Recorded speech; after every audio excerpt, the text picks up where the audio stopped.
Hi friends, ఎలా ఉన్నారు? బాగున్నారని అయితే బాగున్నానండి. Welcome to my channel. ఇది వచ్చేసి సండే రోజు వ్లాగ్ అండి.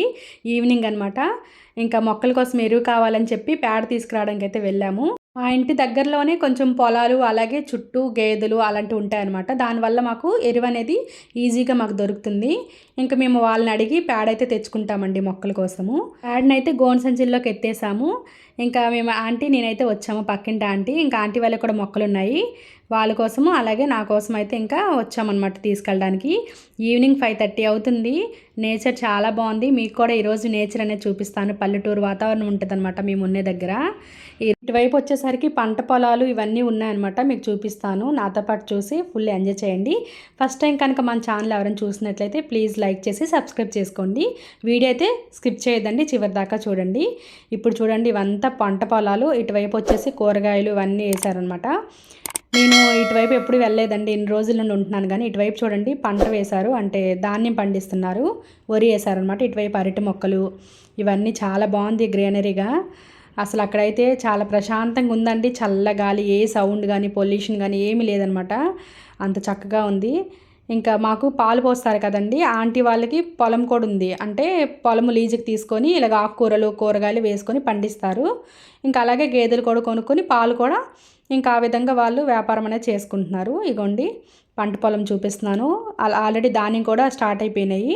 ఇంకా అటువైపు వచ్చేసరికి పాలంకులు అటువైపు వెళ్ళారు. ఏంటి అంకులు ఇటువైపు వెళ్తున్నారని అడిగితే, ఇటువైపేనమ్మా పంట వేసాము, ఆకుకూరలు ఇవన్నీ వేసామని చెప్పారు. అయితే ఆంటీ ఏమో ఆకుకూరలు కావాలమ్మా వెళ్దాం పదా అన్నారు. ఇంకెళ్ళేసరికి వాతావరణం అయితే నాకు చాలా చాలా నచ్చేసింది. ఇంకా సర్లే అని చెప్పి కీరా దోసకాయలు, అలాగే అలసందకాయలు, బెండకాయలు, సొరకాయలు ఇవన్నీ పండిస్తున్నాను అనమాట. మనకి పంటకు వచ్చేసరికి ఇప్పుడు అలసందకాయలు రెడీగా ఉన్నాయి, కీరా దోసకాయలు రెడీగా ఉన్నాయమ్మా అని చెప్తున్నారు. సొరకాయలు అడిగితేమో ఇంకా అవ్వలేదమ్మా, స్టార్ట్ అవ్వలేదని చెప్తున్నారు. ఇగోండి అలసందకాయలు కనిపిస్తున్నాయి మాకు. ఇంకా అలాగే ఇందులోనే కీరా దోసకాయలు కూడా ఉన్నాయి. మేమైతే నార్మల్గా చూడడానికి వచ్చామండి, అంటే ఏమేమి పండిస్తున్నారు ఏంటని చూడడానికి వచ్చాము. ఆంటీ ఆకుకూర ఏదో తీసుకుంటానంటే వచ్చామండి. తీరా చూస్తే కీరా దోసకాయలు చూడంగానే తీసుకోవాలనిపించింది. అంత ఫ్రెష్గా తాజాగా అయితే ఉన్నాయి. ఆంటీ ఒక్కొక్కటి ఎంత అని అడిగామన్నమాట. చాలా రీజనబుల్ అండి, ఒక్కొక్కటి 10 రూపీస్ అని చెప్పారు. అంత లావు కాయలు ఒక్కొక్క 10 అయినా అనిపించింది. నేనైతే ఒక 2, పక్కన ఆంటీ అయితే 3 అయితే తీసుకున్నారు. మొత్తం అయితే కీరా దోసకాయలు అయితే 5 అయితే కోసుకున్నానండి. నా చేతులతో నేనే కోసాను అనమాట. నాకు చాలా చాలా హ్యాపీగా ఉంది. మన చేతులతో మనం కోసుకోవడం అంటే చాలా హ్యాపీ కదండి. మార్కెట్లో అయితే ఇంత ఫ్రెష్గా ఎక్కడ దొరుకుతాయండి చెప్పండి. వాళ్ళు కోసి వాళ్ళు మార్కెట్ తెచ్చేసరికి 3 డేస్ 4 డేస్ పడుతుంది. మనం కొనేసరికి 5 డేస్ అయితే అవుతుంది. ఇంకా ఇది వచ్చేసరికి ఏమో ఎర్ర తోటకూర అండి. ఎప్పుడైనా చూసారో లేదో ప్లీజ్ కామెంట్ చేయండి. మన గార్డెన్లో కూడా ఎర్ర తోటకూర అనేది పండించానండి నేను. ఇంక ఇటువైపు వచ్చేసరికి పాలకూర, నార్మల్ తోటకూర, చుక్కకూర, గోంగూర అయితే వాళ్ళు ఈ ప్రస్తుతానికైతే పంట వేశారంట. ఈ ప్రస్తుతానికి వచ్చేసి ఎర్ర తోటకూర, నార్మల్ పాలకూర అయితే హార్వెస్ట్ చేస్తున్నారు. ఈవినింగ్ 7 దాకా అయితే ఉంటారంటండి పొలంలో. అవన్నీ తీసుకెళ్ళి మార్నింగ్ అయితే మార్కెట్లో అమ్ముకుంటారంట. పాలకూర కూడా ఫ్రెష్గా ఉంది కాబట్టి ఆంటీ పాలకూర అడిగారు. ఇంకా ఆంటీ అయితే ఒక 10 రూపీస్ పాలకూర తీసుకున్నారు. ఇంకా తీసుకొని అయితే మేము ఇంకా ఇంటికి బయలుదేరాము. దారిలో చూడండి ఇంకా పాలకూర చూపిస్తున్నాను. పాలకూర ఆంటీదేనండి, నేను తీసుకోలేదు. నేను బయట ఆకుకూరలు చాలా తక్కువ అండి తీసుకోవడం. ఎక్కువ శాతం మన గార్డెన్లోనే పండిస్తాను, ఎక్కువ శాతం అవే యూజ్ చేస్తాను అనమాట. ఫ్రెండ్స్, మీకు నేచర్ నచ్చిందా? నచ్చితే ప్లీజ్ ఒక లైక్ అయితే చేయండి. ఇంకా నాకైతే ఆ రోజంతా మైండ్ చాలా హ్యాపీగా ఉంది. ఎందుకంటే నేను గార్డెన్లో దుంపలు కూడా హార్వెస్ట్ చేశాను కదా. ఇంకా ఆ రోజు ఈవినింగ్ అనమాట నేను ఇలా పేడ కోసం వెళ్ళాను. ఇంక ఇంటికి వచ్చేసిన తర్వాత ఇప్పుడైతే ఫస్ట్ కీరా దోసకాయలు 2 తీసుకున్నాను కదా, నేను ఉప్పు నీటిలో నానబెట్టుకుంటున్నాను.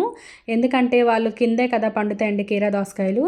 అంటే ఏ పురుగు కానీ మందు కొట్టినా ఏం కొట్టినా మనం ఒక 1/2 అవర్ వదిలేసిన తర్వాత మనం యూజ్ చేసుకుంటే చాలా మంచిది. ఇవే కాదండి, కూరగాయలు ఏవైనా సరే అలాగే చేయండి.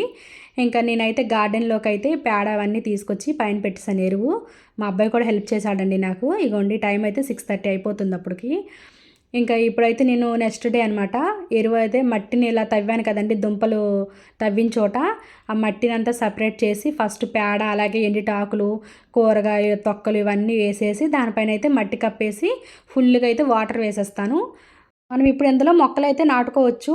సీడ్స్ పెట్టుకున్నాం అనుకోండి, మనకి మొక్క పెరిగే కొద్దీ కింద మట్టిలో ఎరువు అయితే మారిపోతుంది. మనకు అప్పుడు దీనికి మొక్కకు అనేది పోషకాలు బాగా అందుతాయి అనమాట. ఈ విధంగా అయితే నేను మొక్కలు నాటుకుంటానండి.